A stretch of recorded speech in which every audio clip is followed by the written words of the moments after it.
नमस्ते। आज जो है अपन नया सेशन शुरू कर रहे हैं राजस्थान के इतिहास से। ठीक है, तो राजस्थान का इतिहास जो है उसकी लेखन परंपरा की शुरुआत वैसे तो माना जाता है जेम्स टोड को। ठीक है, लेकिन इससे पहले भी मुहणोत नैन्सी ने लगभग 17वीं शताब्दी में जो है राजस्थान के इतिहास लिखने की शुरुआत इन्होंने कर दी थी।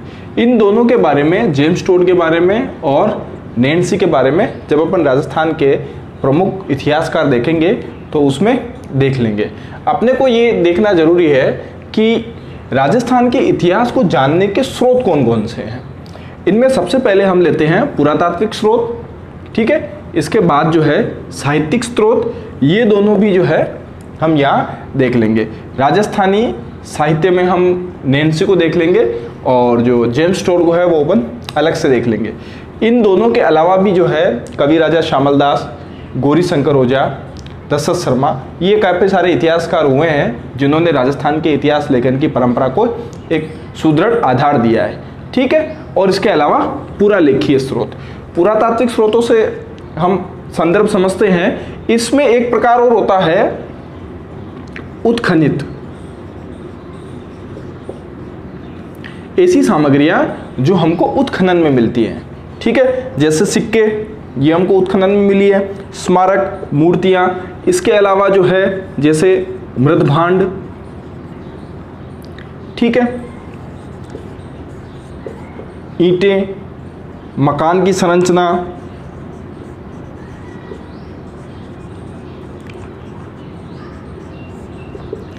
ये सारी चीजें इन उत्खनित सामग्रियों के अंदर हम पढ़ेंगे सभ्यताएं।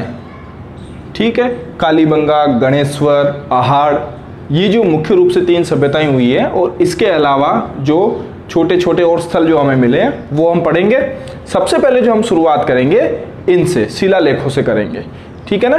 पूरा लेखीय स्रोतों में मुख्य रूप से ये जो स्रोत है ये है जैसे राजाज्ञाएं, राजाओं के फरमान, ठीक है, बहियाँ जिनमें उनके दैनिक विवरणियाँ लिखी जाती थी, और रिकॉर्ड्स जो अंग्रेजी में रिकॉर्ड्स कहते हैं। तो इसमें यह है अंग्रेजों के समय की, लगभग जब अंग्रेज आ गए हैं तो उनकी देखा देखी करके राजाओं ने भी जो है अपने दैनिक मामले जो भी होते हैं उनके रिकॉर्ड रखने शुरू किए। इन सबसे हमें क्या मिलेगी? इनकी राजस्व व्यवस्था की जानकारी, ठीक है, राजाओं के आपसी संबंधों की जानकारी,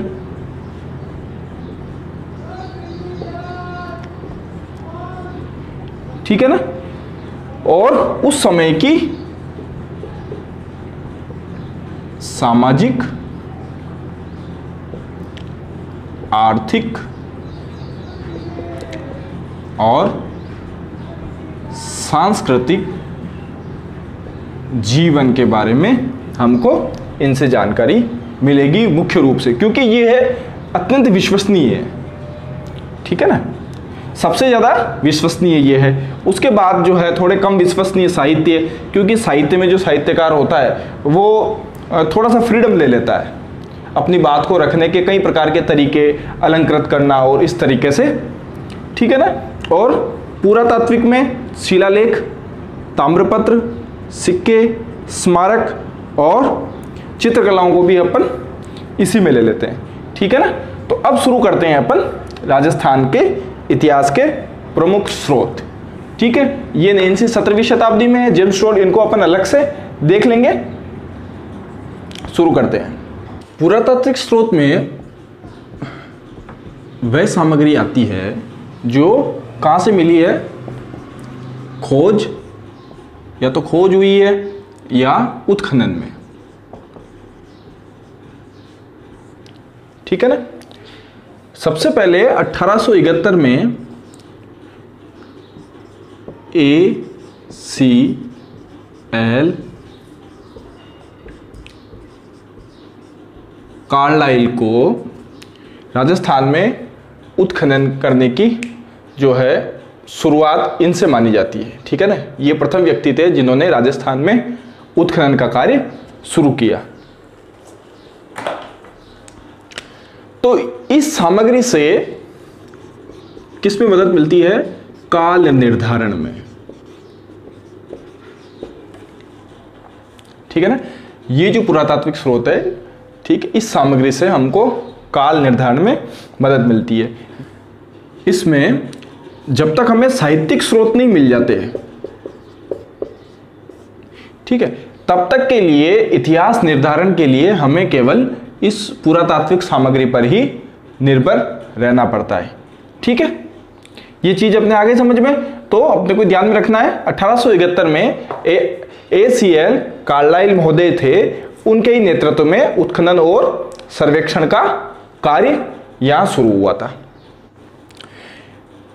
प्राचीन काल में हमें जो है कुछ शैलाश्रय भी मिले हैं राजस्थान में, यानी आदिम जाति के जो लोग थे उस समय भवन निर्माण की कला नहीं जानते थे, तो उनके आवास मुख्यतः होते थे गुफाओं में। तो ये राजस्थान में हमको कहां कहां से मिले हैं?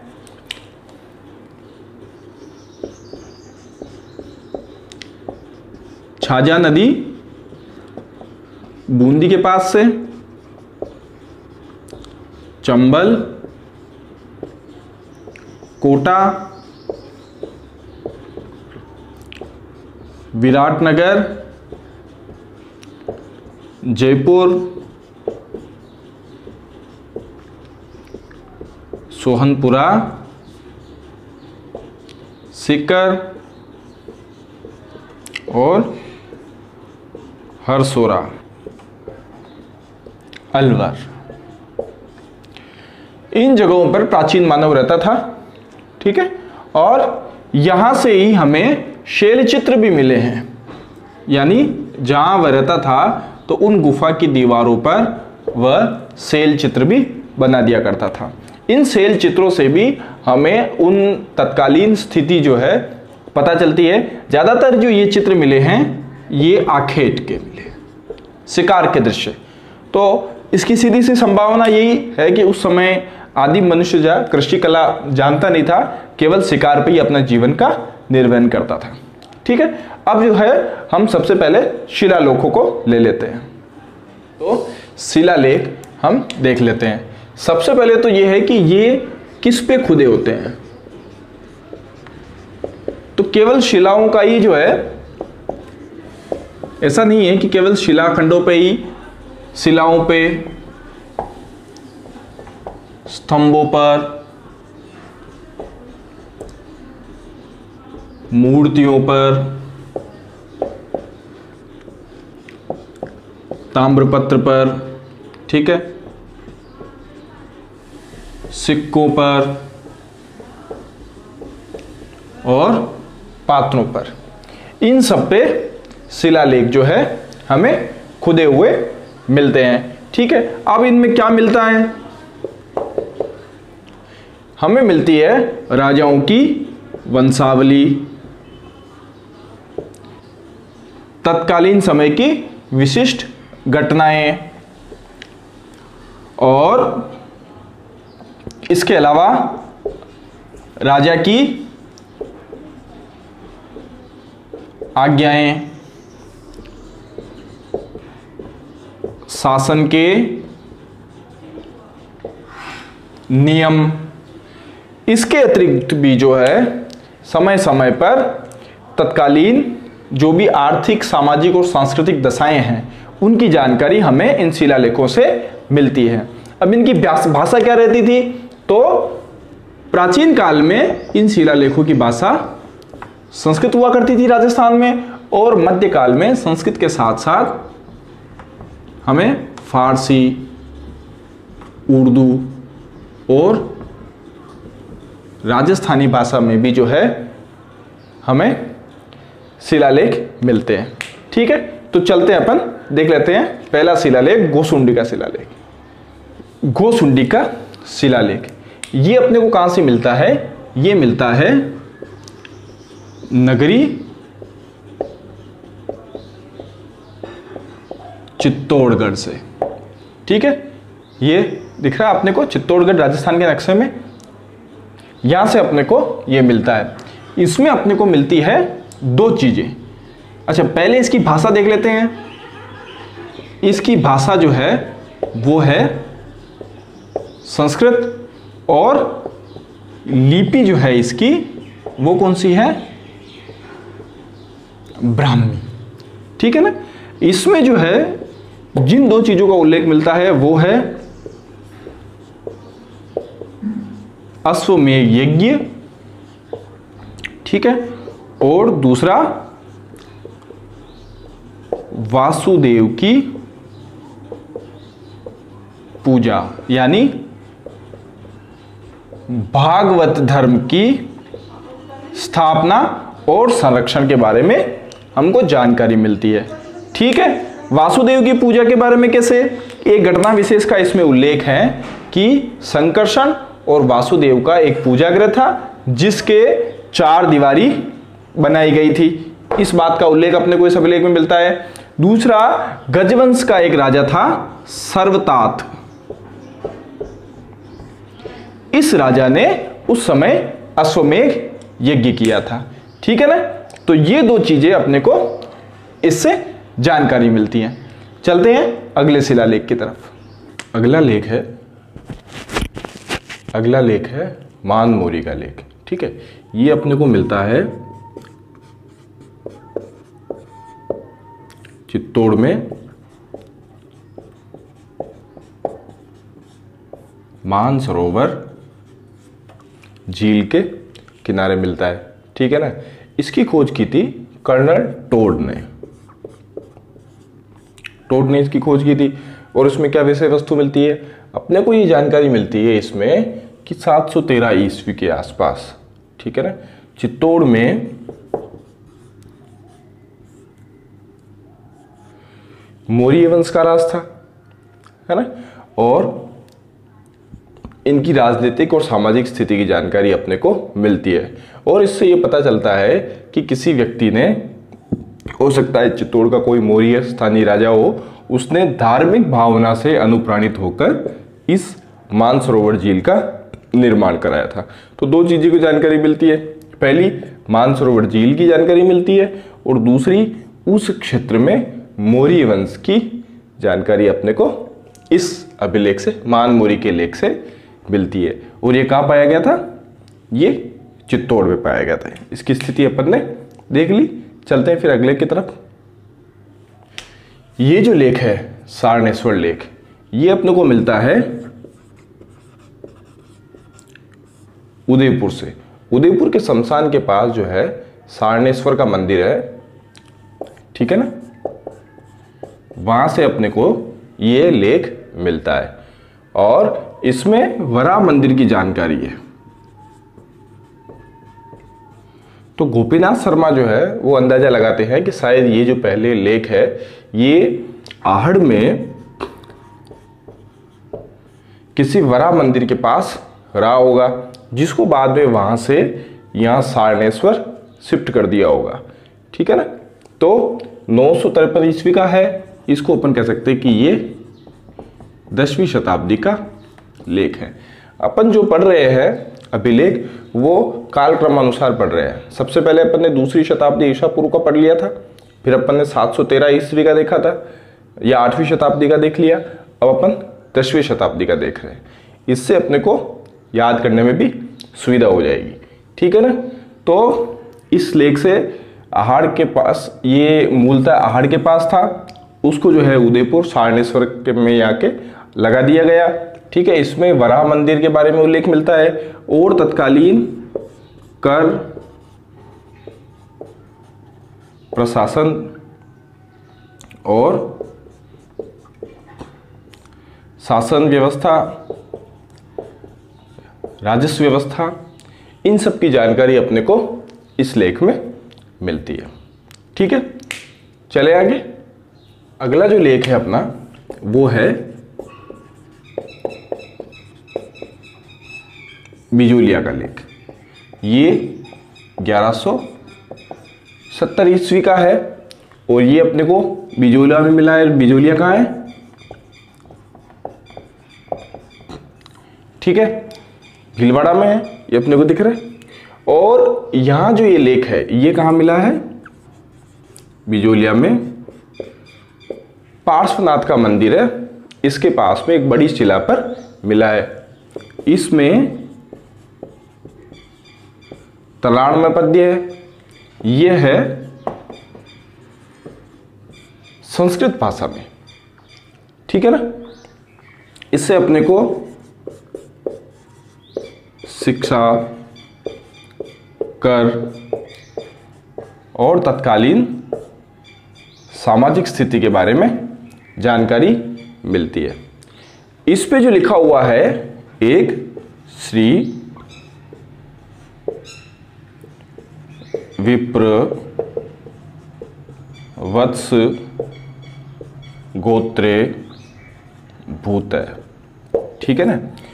ये शब्द लिखा हुआ है, इसके आधार पे जो है दशरथ शर्मा चौहानों को ब्राह्मण वंशी मानते हैं। तो मुख्य रूप से किस राज्य के बारे में या किस वंश के बारे में अपने को पता चलता है? तो वो चौहान वंश के बारे में पता चलता है। तो दशरथ शर्मा कहते हैं कि जो चौहान थे वो ब्राह्मण वंश के थे, ठीक है ना। वो इसी बिजोलिया शिलालेख के आधार पे ये बात हमको कहते हैं। अब जो है अगली बात कि बिजोलिया शिलालेख में कई प्राचीन नगरों के नाम भी अपने को मिलते हैं, जैसे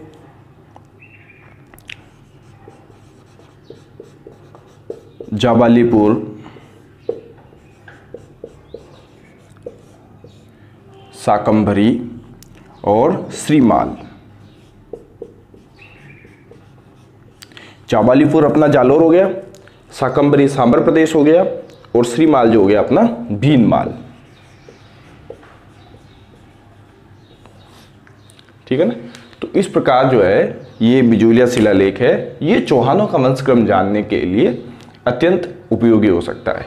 और सबसे बड़ी बात जो है वो है इसमें जो है चौहानों को ब्राह्मण वंशी बताया है, ठीक है ना। और इसी आधार पर दशरथ शर्मा ने कहा है कि चौहान जो है वो ब्राह्मण वंश के थे। राजपूतों की उत्पत्ति जब अपन देखेंगे तो उस समय हम देखेंगे कि किस किस विद्वान ने राजपूतों को किस किस जाति का, किस किस वर्ण का या बाहरी या क्षत्रिय तो क्या बताया, वो हम आगे देखेंगे, ठीक है ना। तो चलते हैं अगले की तरफ। चीरवे का लेख देख लेते हैं, ठीक है। और इसका जो काल है वो है 1273 ईस्वी के आसपास का काल है, ठीक है। यह है उदयपुर में, उदयपुर के पास एक गांव है, इसकी भाषा है संस्कृत और 51 श्लोकों में ये जो है प्रशस्ति लिखी हुई है, ठीक है ना। इसके प्रशस्तिकार जो है वो है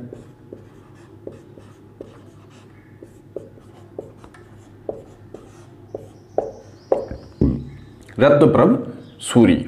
इसके लेखक जो है वो है पार्श्वचंद्र और इसकी शिल्पी जो है वो है देहलन। ये समकालीन साहित्यकार जो थे इनकी जानकारी भी अपने को इस लेख से मिलती है। तो मुख्य रूप से गुहिल शासकों की प्रारंभिक अवस्था की जानकारी अपने को इस लेख में मिलती है, ठीक है। और इसमें विष्णु मंदिर के निर्माण और शिव मंदिर के लिए भूमि अनुदान के बारे में जानकारी मिलती है। इससे क्या स्पष्ट होता है कि उस काल में वैष्णव और शैव मत जो है वो मेवाड़ में प्रचलित थे, ठीक है ना।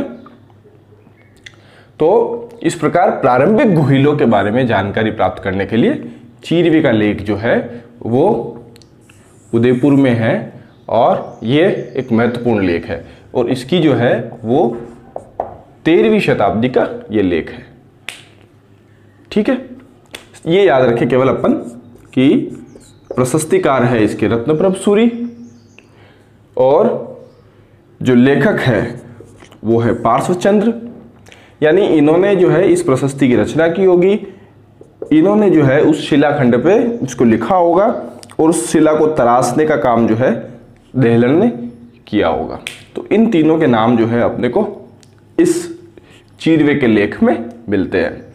और सारे लेखों में जो है अपने को एक लाइन ये लिख देनी है अगर आ जावे कि इनमें क्या है, तो उस समय की सामाजिक, आर्थिक और सांस्कृतिक दशाओं का मूल्यांकन करने के लिए ये जो लेख है ये एक महत्वपूर्ण अभिलेख है। ठीक है, चले आगे। अब ये ध्यान रखने वाली बात है कि चूंकि ये मेवाड़ क्षेत्र में पाया गया है तो इसलिए इसमें जो है गुहिल राजवंश के बारे में ही लिखा होगा। ये एक सामान्य सी बात है जो अपने को ध्यान में है ही है। चलते अगले अभिलेख की ओर। रणकपुर प्रशस्ति 1439 ईस्वी में यानी 15वीं शताब्दी में सबसे पहला प्रश्न उठता है। किसी भी प्रशस्ति के बारे में हम लिखें या जानकारी लें तो पहला प्रश्न है कहां, ये कहां मिली है? तो रणकपुर, जैन मंदिर,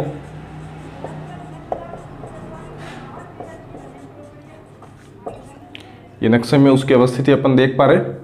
ठीक है, रणकपुर जैन मंदिर पाली में ये मिला है।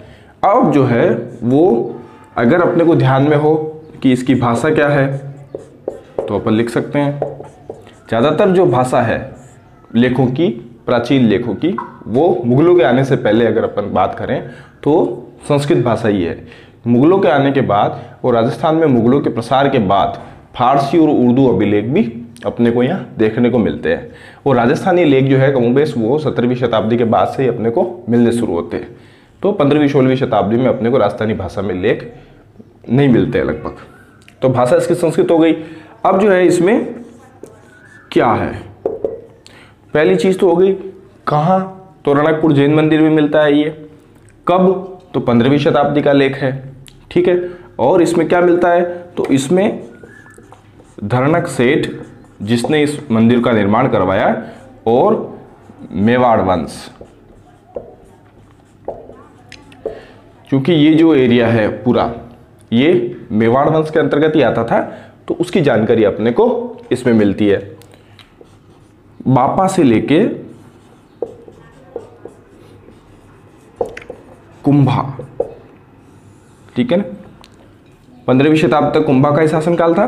तो बापा से लेके कुंभा की जो जानकारी है वो अपने को इस लेख से मिलती है। इस लेख में बापा और कालभोज दोनों को अलग अलग व्यक्ति बताया है। ये एक महत्वपूर्ण चीज है जो अपने को ध्यान में रखनी है कि बापा और कालभोज दोनों अलग अलग है। इसमें कुंभा की विजयों का उल्लेख है, किन किन क्षेत्रों पर विजय की ये उल्लेख है। ठीक है, इसमें जो है इसके प्रशस्ति के सूत्रकार दीपा, इनका भी उल्लेख अपने को रणकपुर प्रशस्ति में मिलता है। तो ये कुछ चीजें हो गई। पहली चीज हो गई 15वीं शताब्दी में। दूसरी अगर कहाँ मिलती है तो रणकपुर जैन मंदिर में है। इसके जो है बनाने वाले थे धरणक सेठ, इनके वंश की जानकारी भी अपने को मिलती है इसमें। इसके सूत्रधार थे दीपा, इनकी जानकारी भी अपने को मिलती है। संस्कृत का ये लेख है। ठीक है, मेवाड़ के गुहिलों के बारे में अपने को जानकारी मिलती है। बापा से लेकर कुंभा तक, कुंभा की विजयों के, और बापा और कालभोज दोनों अलग अलग व्यक्ति थे, ऐसी जानकारी अपने को इस लेख से मिलती है।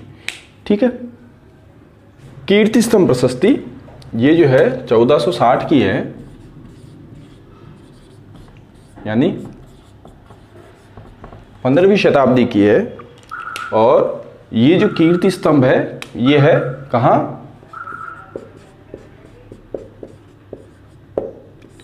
चित्तौड़ में। ठीक है, तो चित्तौड़ में अवस्थित है और इस कीर्ति स्तंभ की अंतिम मंजिल पर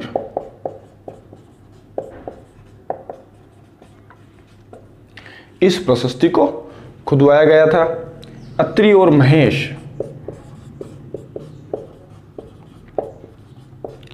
ये इस प्रशस्ति के प्रशस्तिकार थे। ठीक है, अंतिम अब जो है ये केवल 2 शिलाओं पे मिलती है। कारण ये है कि इसकी कीर्ति स्तंभ की अंतिम मंजिल पर एक बार बिजली गिर गई थी, उसकी वजह से जो है अंतिम मंजिल जो है वो क्षतिग्रस्त हो गई थी, ठीक है ना। इस वजह से अपने को पूरा ये लेख मिलता नहीं है। इसमें वही चूंकि मेवाड़ क्षेत्र में अवस्थित है तो वापस से कुंभा वंश की जानकारी अपने को मिलती है। कुंभा की क्या मिलती है? विजय और विरुद्धों की जानकारी। विरुद्ध यानी उसने कौन कौन सी उपाधियां धारण की थी, ये जानकारी मिलती है। इसमें अपने को ये जानकारी मिलती है कि मालवा प्लस गुजरात की सम्मिलित सेना को कुंभा के द्वारा पराजित किया था, ठीक है ना। अब विरुद्ध यानी कौन कौन सी उपाधियां? कुंभा की उपाधियां है जैसे शैल गुरु, छाप गुरु, हिंदू सुल्तान, अभिनव भट्टाचार्य, राजगुरु, इस तरह की उपाधियों की जानकारी अपने को इस अभिलेख से मिलती है। और इसमें कुंभा के द्वारा रचित कुछ ग्रंथों की जानकारियां भी मिलती है। कुंभा के जो ग्रंथ है उनकी जानकारियां भी अपने को इस प्रशस्ति से मिलती है। चूंकि इस प्रशस्ति का निर्माण कुंभा के समय हुआ तो कुंभा के बारे में जानकारी मिलेगी ज्यादातर, तो ठीक है ना। तो जैसे संगीत राज, चंडी शतक और गीत गोविंद की टीका,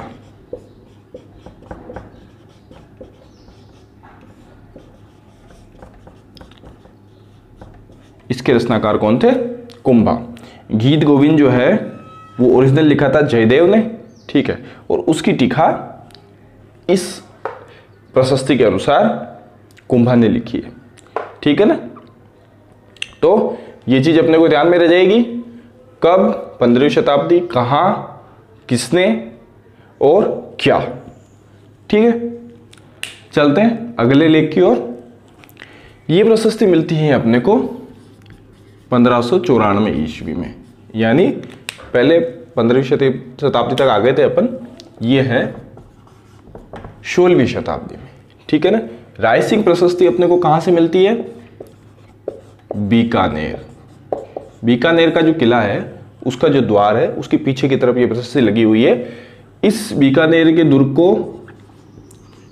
जूनागढ़ या लालगढ़, ठीक है, ये भी कहते हैं। ऐसा मानते हैं कि राय सिंह जी ने अपने जो मंत्री थे करमचंद, उनके द्वारा इसका निर्माण करवाया था। और इसमें बीका से लेके राय सिंह जी तक का जो काल है उसके बारे में, उनमें प्रमुख शासक कौन कौन से हुए हैं, प्रमुख प्रमुख घटनाओं के बारे में जानकारी मिलती है। इसके जो लेखक है वो है जेता जैन मुनि, और भाषा क्या है? संस्कृत। तो कब मिला? 16वीं शताब्दी में। भाषा क्या है? संस्कृत। किसने बनाया? जेता ने।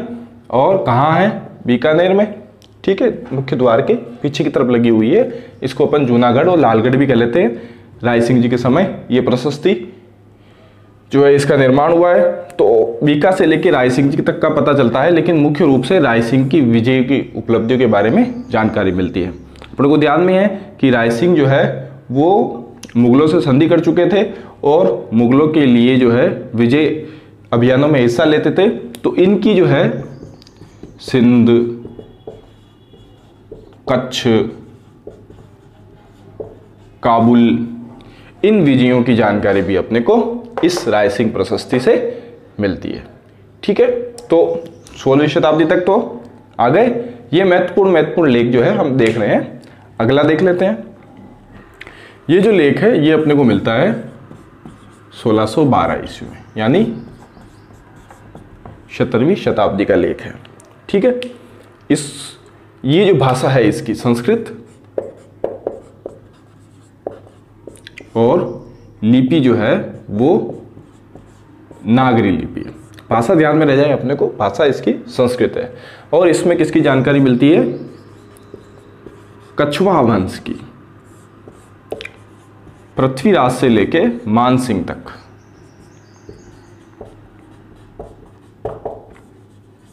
ठीक है, इसमें भगवंत सिंह, बारमल, ये सारे लोग भी आ गए, इनकी जानकारी अपने को इससे मिलती है। इसी अभिलेख से पता चलता है कि मान सिंह ने जमुआ रामगढ़ में एक दुर्ग का निर्माण करवाया था और इस लेख में कछुआओं को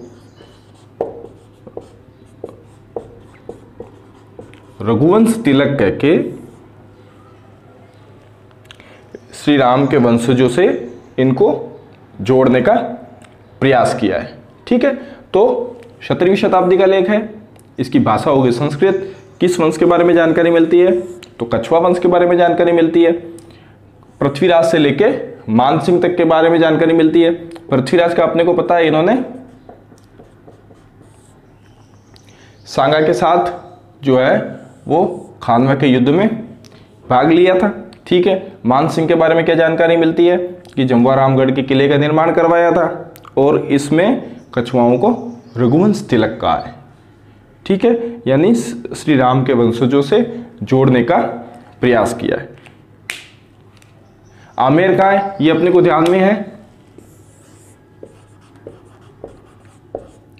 जयपुर में है। ठीक है, जगन्नाथ राय प्रशस्ति ये है 1652 ईस्वी की, यानी 17वीं शताब्दी की है। ठीक है, ये कहाँ से मिलती है अपने को? उदयपुर में जगन्नाथ राय मंदिर के सभा मंडप के प्रवेश द्वार पर अपने को ये मिलती है। ठीक है, और इसके जो जगन्नाथ राय प्रशस्ति के लेखक हैं वो थे कृष्ण भट्ट। ठीक है, कृष्ण भट्ट जो है वो तेलंग ब्राह्मण थे, साउथ इंडियन थे और इस मंदिर के सूत्रधार वो अपने को मिलती हैं भाणा और उसका पुत्र मुकुंद।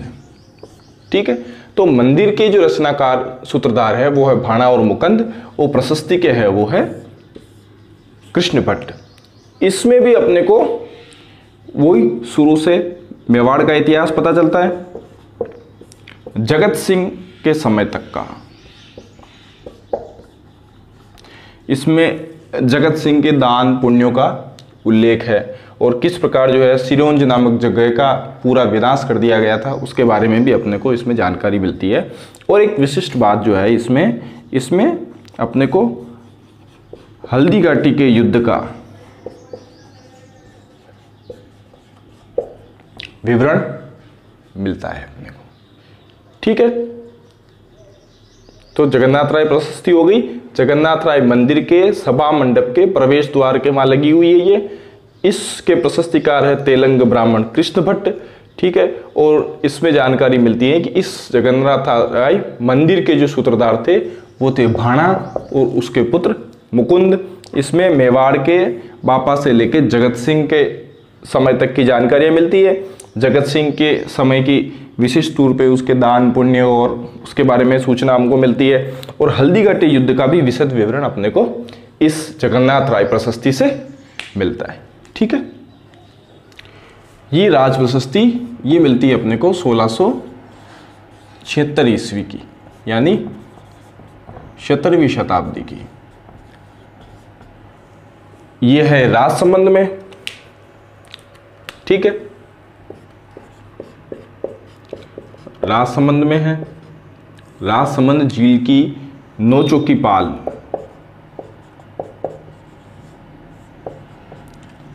वहां पर स्थित है। तो चूंकि राजसमंद में है और राजसमंद जो है वो मेवाड़ राज्य का हिस्सा है, तो इससे भी अपने को मेवाड़ के इतिहास के बारे में जानकारी मिलती है। तो प्रारंभिक मेवाड़ के इतिहास की जो सूचना इससे मिलती है वो बहुत ज़्यादा विश्वसनीय नहीं है। ठीक है ना, तो 25 बड़ी बड़ी शिलाओं पर संस्कृत भाषा में ये लेख अपने को मिलता है। हालांकि कुछ अंत की पंक्तियां अपने को हिंदी में भी मिलती है, पर मुख्यतः जो ये है लेख संस्कृत भाषा में लिखा हुआ है और 25 बड़ी बड़ी शिलाओं पर ये लिखा हुआ है। इसको आप राज प्रशस्ति महाकाव्य भी कह सकते हैं। इसकी जो रचना है वो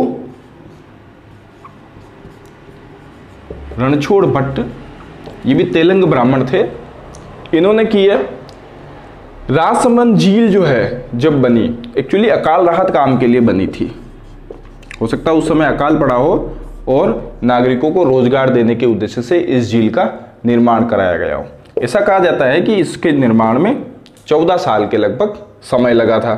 ठीक है, और इस झील के इस अभिलेख से इस राजसमंद झील के निर्माण में, तालाब निर्माण में कौन कौन से निरीक्षक लगे, उनकी क्या क्या उत्तरदायित्व निर्धारित किए गए, वो सारा उल्लेख भी अपने को मिलता है। जैसा कि अपन ने देख लिया कि मेवाड़ का जो प्रारंभिक इतिहास मिलता है वो ज़्यादा विश्वसनीय इस समय का है नहीं। और इसमें जो है एक मुख्य चीज और है, मुगल मेवाड़ की संधि जो हुई थी उसकी जानकारी अपने को इस अभिलेख से या इस प्रशस्ति से मिलती है। ठीक है, तो ये सारी महत्वपूर्ण चीजें अपन ने देख ली, महत्वपूर्ण अभिलेख भी अपन ने देख लिए। और इसके अलावा भी जो है जब अपन इतिहास पढ़ेंगे उस समय किसी व्यक्ति विशेष या किसी राजा की जानकारी अगर किसी अभिलेख से मिलेगी तो उसके साथ साथ अपन उस अभिलेख को वहाँ देख लेंगे। ठीक है ना, ये अपने शिलालेख अपन ने देख लिए जो मुख्यतः संस्कृत भाषा में लिखे हुए थे। अब अपन एक बार देख लेंगे फारसी भाषा में कौन कौन से लेख जो है वो अपने को मिलते हैं, जो राजस्थान की सामाजिक, आर्थिक और सांस्कृतिक, राजनीतिक जो जीवन है उसके बारे में अपने को सूचना देता है। इसमें भी अपन ये लिख सकते हैं कि इसमें किसी भी अभिलेख में, ठीक है, उसमें जैसे इसमें 17वीं शताब्दी के मेवाड़ की राजनीतिक, सामाजिक, आर्थिक और सांस्कृतिक जीवन के दिग्दर्शन अपने को इस अभिलेख से होते हैं। ठीक है, तो चले फिर आगे देखें। ये जो है मुख्य रूप से अपने को जब भारत में तुर्क और मुगल इन शासकों का जब आगमन हो गया था और इन्होंने जो है कुछ स्थानों पे अपनी सत्ता यहाँ राजस्थान में जमा ली थी, वहाँ से अपने को ये फारसी शिलालेख मिलते हैं। ठीक है, इन शिलालेखों में ज़्यादातर जो है वो युद्धों का और शासकीय घटनाओं का वर्णन अपने को मिलता है। ठीक है ना, और इतिहास को जानने के, राजस्थान के इतिहास को जानने की दृष्टि से ये भी अपनी एक महत्वपूर्ण भूमिका निभाते हैं।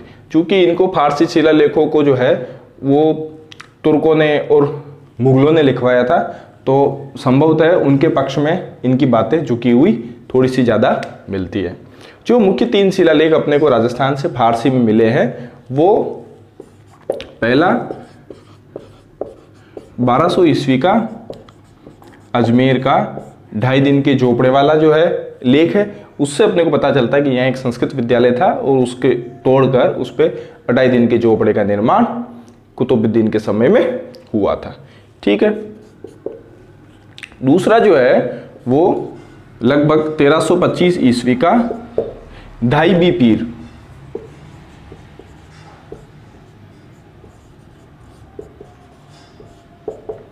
ये दरगाह है चित्तौड़ में। अलाउद्दीन खिलजी के आक्रमण के बाद जो है हो सकता है इसका निर्माण यहाँ करवाया गया हो, तो 1325 चित्तौड़ आक्रमण की जानकारी अपने को मिलती है और चित्तौड़ का जो नाम बदल के खिजराबाद कर दिया गया था वो जानकारी भी अपने को इस लेख से मिलती है। और तीसरा जो है 1615 का अजमेर का जहांगीर महल का लेख है, तो उस समय मुगलों की अजमेर में क्या गतिविधियां रही थी उसकी जानकारी अपने को इससे मिलती है।